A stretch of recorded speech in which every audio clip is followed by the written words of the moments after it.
ng iba. Sana'y pagbigyan ng pagkakataon. Ang tanong sa isip ko, sa saktan ng puso ko,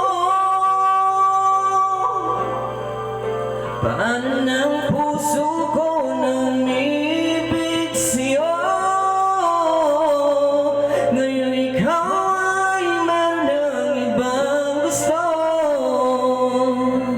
Sana nung pa sinabi ko na minamahal kita, baka sakali